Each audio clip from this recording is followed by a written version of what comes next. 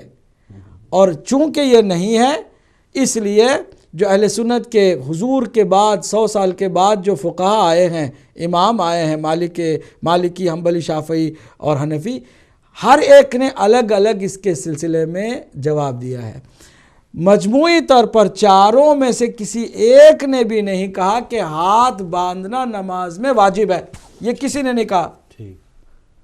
یہاں سے ہم واضح کر رہے ہیں بات کو۔ بعض لوگ جو ہے ضدی ہے نا کہ نہیں بھئی مجھے سننی ہے تو مجھے وہ ہاتھ باندھ کے ہی نماز پڑھنا ہے۔ بھئی کسی بھی فقہ کے کسی بھی امام نے ہاتھ باندھ کے نماز پڑھنے کو واجب نہیں بتایا ہے۔ انفیکٹ اس میں امام مالک ہیں جو کہتے ہیں ہاتھ باندھ کے نماز نہیں پڑھنی چاہیے، کیونکہ رسول اللہ کے زمانے میں کوئی ہاتھ باندھ کے نماز رسول اللہ نے نہیں پڑھی۔ 2 حدیثیں ہیں جو صحیح ستہ میں موجود ہیں جس میں پوری نماز کے ارکان بتائے گئے ہیں، اس میں ہاتھ باندھنے کا ذکر تک نہیں ہے۔ ماشاءاللہ 2 حدیثیں صحیح نماز کے ارکان اس میں بتائے گئے ہیں، معمولی حتیٰ اس کے اندر جو مکروہ کیا چیز ہے، مستحب کیا چیز ہے وہ بھی اس میں موجود ہے، لیکن ہاتھ باندھنے کا کہیں ذکر ہی موجود نہیں ہے۔ اور امام مالک کا یہی کہنا تھا کہ ان سے پوچھا گیا کہ آپ نے یہ فتویٰ کیوں دیا کہ نماز میں ہاتھ باندھنا نہیں چاہیے؟ فرمایا اس لیے کہ میں نے جب سے ہوش سنبھالا ہے جو اصل مدینے میں حضرت پیغمبر اکرم صلی اللہ علیہ وآلہ وسلم کی سنت پر قائم جو صحابہ کرام ان کے بعد تابعین ہیں، میں نے کسی کو ہاتھ باندھ کے نماز پڑھتے ہوئے نہیں دیکھا۔ یہ ایک اس کا آغاز کہاں سے ہوا؟ جی آغاز کہاں سے ہوا، بہت عمدہ سوال۔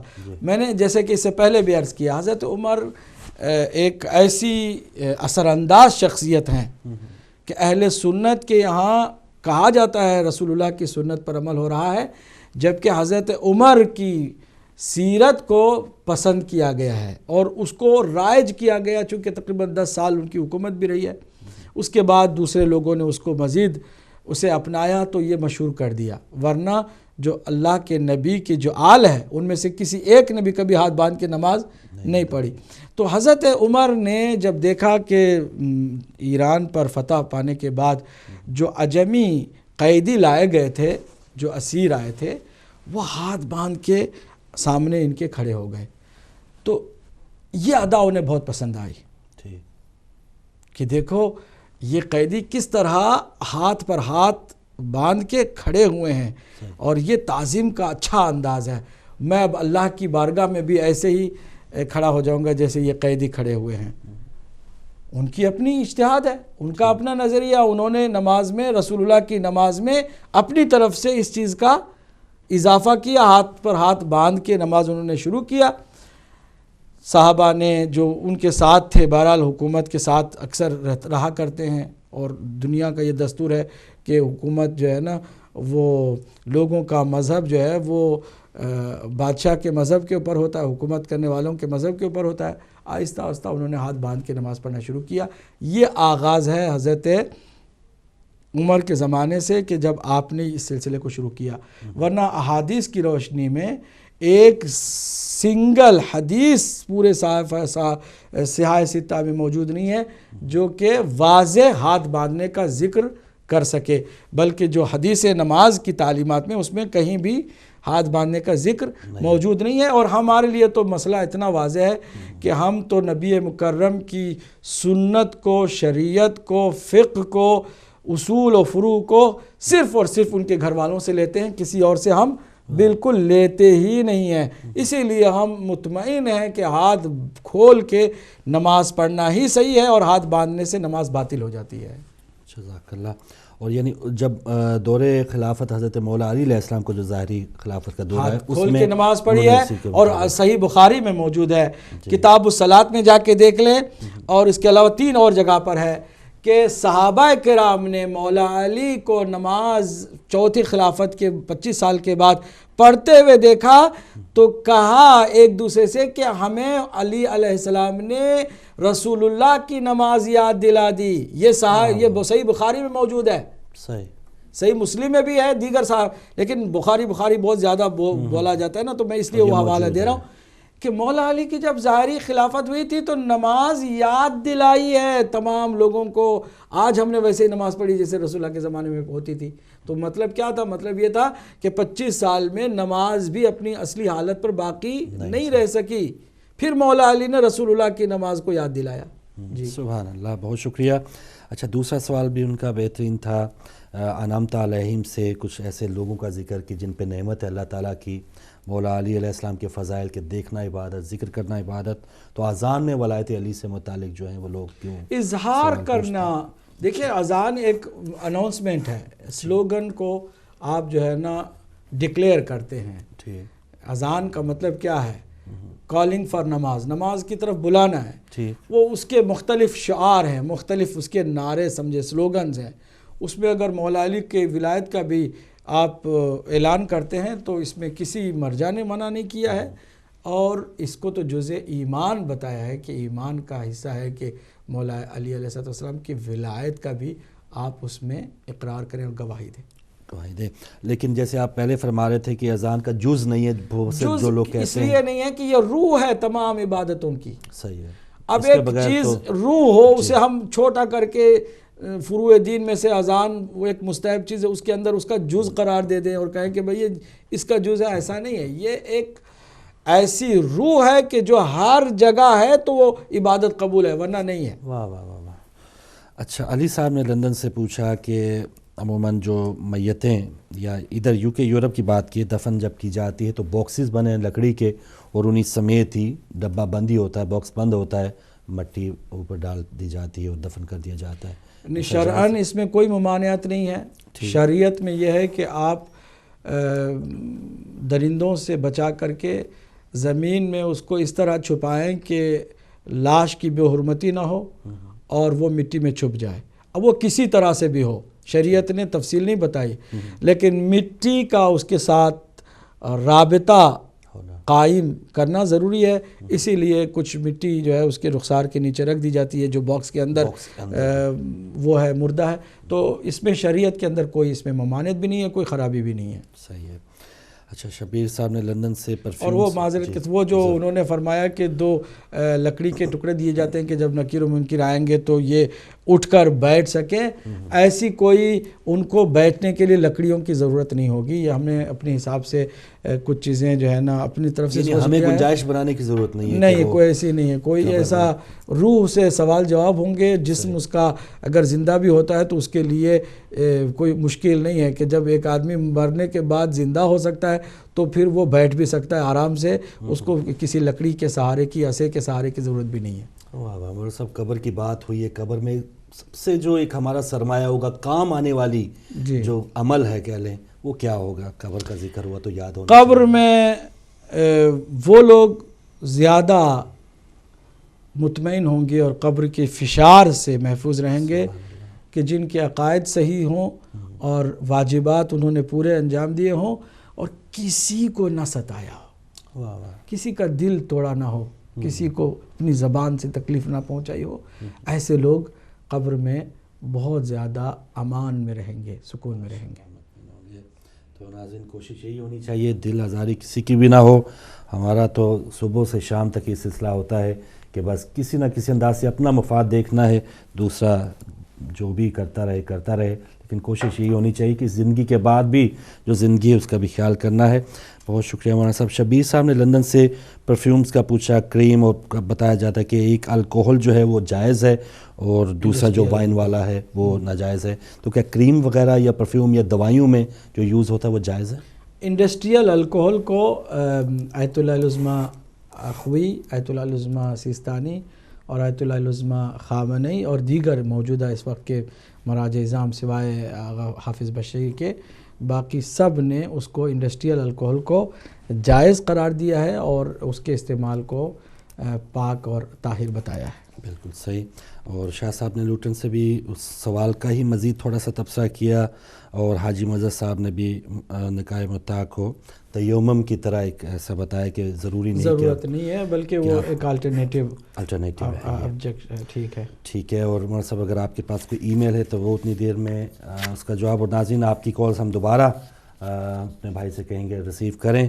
کوئی مزید سوالات آپ کے ذہن میں ہیں تو ضرور پوچھیے, اور بہت ہی اچھا موقع ہے ہمارے پاس ہدایت ٹی وی کا کہ جو بھی سوالات ہوں ذہن میں, سوال کو کوئی حقیر نہ سمجھیے, چھوٹا نہ سمجھیے, جو بھی ہے سوال اپنا نام بتانا چاہیں تب بھی نہ بھی بتائیں تو آپ اپنی رہنمائی کے لیے یہ پوچھ سکتے ہیں.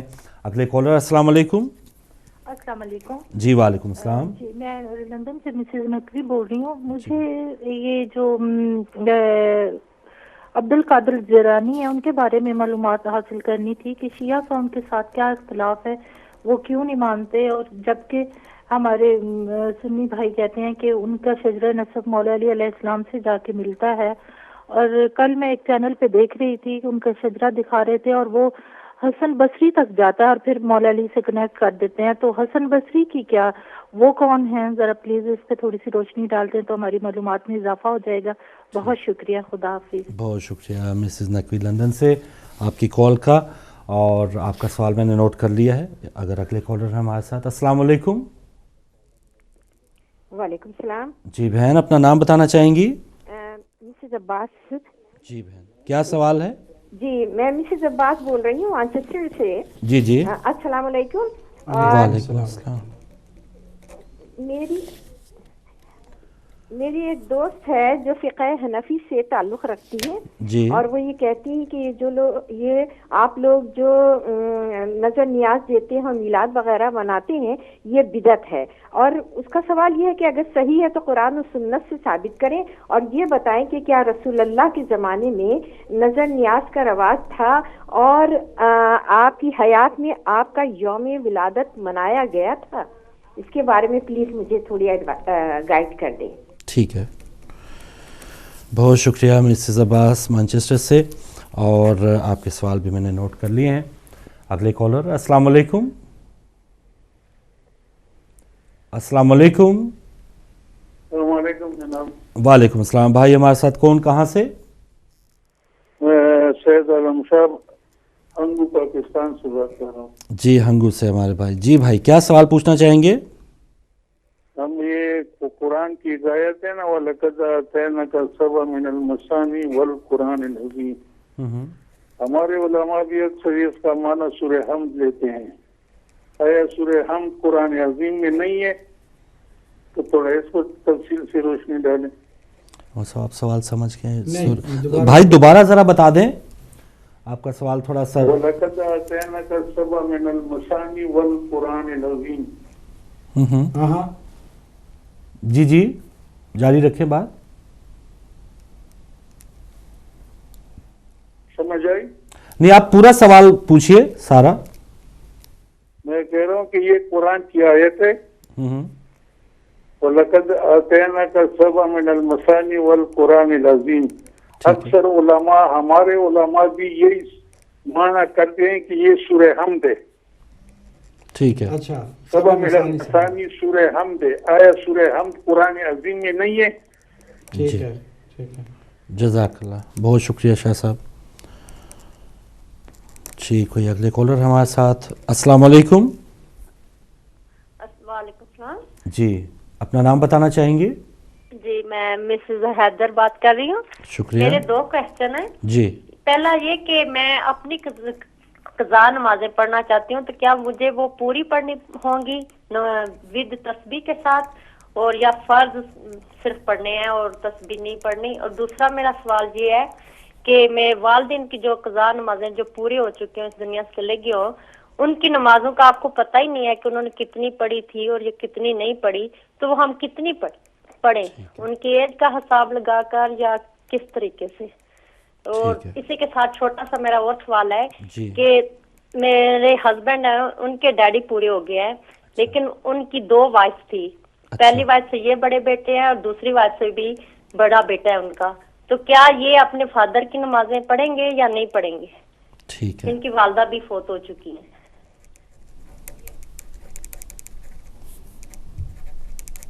ٹھیک ہے بہن مسز حیدر، آپ کے سوالات نوٹ کر لیے ہیں. اگلے کالر. السلام علیکم. جی بھائی بات کر سکتے آن ایئر ہے بھائی، اپنا نام بتا دیں. جی میرا نام اللہ دیتا ہے جی، ایڈم پرا سے بات کر رہا ہوں. جی اللہ دیتا صاحب، جی سوال پوچھیے. جی ہلو السلام جی علیکم. جی وعلیکم السلام بھائی، آپ لائیو ہیں، سوال پوچھیے. جی جی فرمائیے. قبلہ آواز نہیں آ رہی. جی جی آپ سوال پوچھیے، آپ کی آواز آ رہی ہے، سوال پوچھیے. بس قبلہ عابدی صاحب سے بات کرنی تھی، دعا کروانی تھی، سوال تو نہیں تھا میرا کوئی. اچھا دعا ضرور آپ کے لیے فرمائیں گے. بہت شکریہ اللہ دیتا صاحب نمبرا سے، اور دعا کا آپ نے کہا ہے. اگلے کالر ہمارے ساتھ کیجیے سوال میں. السلام علیکم. ہلو السلام علیکم. وعلیکم السلام. بولے لندن سے. جی بہن. میرا سوال یہ ہے کہ ہمارے پاس جو قرآنی آیتیں ہوتی ہیں جیسے جنتری وغیرہ میں لکھا ہوا یا جیسے روزوں کی تصویر بنی ہوتی کیلنڈر پہ، تو اس کو کیا کریں؟ اس کو ہم دفن کریں یا ریسائیکل میں دے سکتے ہیں؟ یہ سوال تھا میرا. شکریہ. ٹھیک ہے بہت شکریہ. جی اور ایک اور کالر لیتے ہیں. السلام علیکم. جی السلام علیکم. وعلیکم السلام. جی محترم اپنا نام بتا دیں، آپ لائیو ہیں اس وقت. جی غلام رضا بوکنگ سے بول رہا ہوں. جی غلام رضا صاحب کیا سوال پوچھیں گے؟ فاروق بھائی. جی جی آپ لائیو ہیں. جی جی میرا سے جو بات ہوئی تھی فنڈ ریزنگ پر، یاد ہونا چاہیے آپ کو. جی پہلی بات تو یہ ہے کہ سب کو ہدایت تعلیم کی مدد کرنا چاہیے. سب ان کی فنڈ سے ہی چلتا ہے. امریکہ وغیرہ سے ٹیلی فون آ رہی ہے آپ کو، ان کی مہربانی ہوگی امام زمان ٹیلی ویژن میں. بہرحال میرے ایک دو سوال ہیں، میں نے ان کو لوگوں کو مطمئن کر دیا تھا، لیکن یہ آپ فیض کرنا چاہتا ہوں، مجھے سن رہے ہوں گے ضرور. کہ پہلا یہ کہ حضور پاک کا سینہ چاک کیا گیا، وہ چیز تھی، اس کو نکالا گیا باہر سے، پھینکا گیا، پھر سیڑھا گیا، اس کے متعلق. اور دوسرا حضرت ابو طالب علیہ السلام کے متعلق ہے کہ وہ ان کے سر پر آگ ڈالی جائے گی اور پھر رسول اللہ شفاعت کریں گے. یہ ہمارے دوسرے بھائی علیہ سنت جماعت فرماتے ہیں، جنہوں نے مجھ پر سوال کیا، میں نے ان کو مطمئن تو کیا، وہ راضی بھی ہو گئے. بہرحال کیونکہ یہ سوال بار بار آ رہے ہیں ہمارے پاس، اس کے جتنی مرضی پوچھے بھائی، اور جوابات کے لیے نہیں انشاءاللہ جوابات کے لیے تو ہم تو دیتے رہتے ہیں ان کو. لیکن ہمارا بھی تعلق دوسرے گھرانے سے تھا، اس گھرانے پر آئے کافی عرصہ ہوا، لیکن تحقیق کی مزید کتابوں کے ذریعے سے ایمان ابو طالب وغیرہ سب میں نے ان کو پڑھ کر سناتا ہوں. لیکن آپ ٹی وی دیکھتے رہیے بھائی شاہ صاحب، ہمیشہ بار بار ان کے ذہن میں آتی ہے. کوئی بات نہیں. کہ دوسری بات یہ ہے کہ نماز کے بارے میں تھا، جو بھی نماز پڑھتا ہے وہ اپنے کسی نہ کسی نے اس کو بتائی ہے، اپنی طرف سے نہیں پڑھتا. جس کو ہم فالو کرتے ہیں، جنہوں ہمیں بتائی ہے، ان کو سب دنیا چارے فقہ مذہب کے وہ کہتے ہیں کہ وہ صادق ہیں، سچے ہیں، رسول اللہ کے بیٹے ہیں. اگر ان سے لے لی جائے تو ماشاءاللہ سب مسئلے درست ہو جائیں گے. لیکن دنیا آہستہ آہستہ لینے کے لیے تیار ہو رہی ہے. لیکن ہدایت تحریر کا ہم شکر گزار ہیں کہ انہوں نے دنیا کو مطمئن کیا. اور جناب عابدی صاحب سے ملاقات ایک دفعہ ہو چکی ہے واکنگ میں میری. لیکن بات یہ ہے کہ ہم کھلے اجازت دیتے ہیں، سوال کیجیے، کسی کی ٹیلی فون کال نہیں کاٹتے. بالکل میں دوسرے چینلوں پر کرتا ہوں، میرے نام پہلے نہیں کاٹتے تھے، ابھی میرا نام لے سن کر کاٹ دیتے ہیں. چلے بھائی کوئی بات نہیں. اور ہدایت بہت شکریہ بھائی، بہت شکریہ بھائی. میں نے رات کو آپ کی خدمت عرض کی تھی وہ بلوچستان کے بارے میں اپنا نمبر کنٹرول روم میں چھوڑ دیا. چلے آپ چھوڑ دیں، نمبر چھوڑ دیں، کیونکہ یہ سوال کیجئے سوال پروگرام. بھائی میں چاہتا ہوں کہ کم وقت میں آپ سوال پوچھیں، مولانا صاحب سے زیادہ ٹائم میں ان کا جوابات لیں، اور اپنے تبصروں سے تھوڑا سا گریز. دوسرے کتنے پروگرام ہیں ہدایت ٹی وی پہ، آپ کھل کے مجھ سے بات کر سکتے ہیں، دیگر پروگرامز میں بات کر سکتے ہیں، دیگر ایشوز پہ بات کر سکتے ہیں. تو یہ پروگرام صرف آپ سوال پوچھیں، کیونکہ لاکھوں لوگ جو ہیں اس کو دیکھ رہے ہوتے ہیں اور ان کا ان سے فائدہ ہو سکتا ہے. تو کوئی اگلے کالر ہیں. السلام علیکم. وعلیکم السلام. جی محترم ہمارے ساتھ میں شفقت عباس بات کر رہا ہوں پاکستان. جی ماشاءاللہ شفقت عباس صاحب. آپ کو سلام اور ہمارے محترم قبلہ. وعلیکم السلام. ایک دو مسئلے ہیں، وہ میں کچھ پوچھنا چاہتا ہوں، وقت بھی آپ نے پابند کر دیا ہوا ہے. جی جی بسم اللہ. یہ کہ جو مسجدیں ہم بناتے ہیں، خاص طور پر ہمارے جو بازار میں مسجد ہوتی ہے، وہاں پر ہم نیچے سے دکانیں بناتے ہیں، اوپر مسجد بناتے ہیں. ٹھیک ہے. یا پھر ایسا ہوتا ہے کہ ہم نیچے مسجد ہوتی ہے، اوپر ہم مدرسہ بناتے ہیں یا امام بارگاہ بنا دیتے ہیں یا کوئی کچھ بھی. اور دوسرا میرا یہ سوال ہے کہ اگر ایک بہت بڑا پلاٹ ہے، اس میں ایک چھوٹی سی مسجد بنی ہوئی ہے، ہم اس مسجد کو مسمار کر کے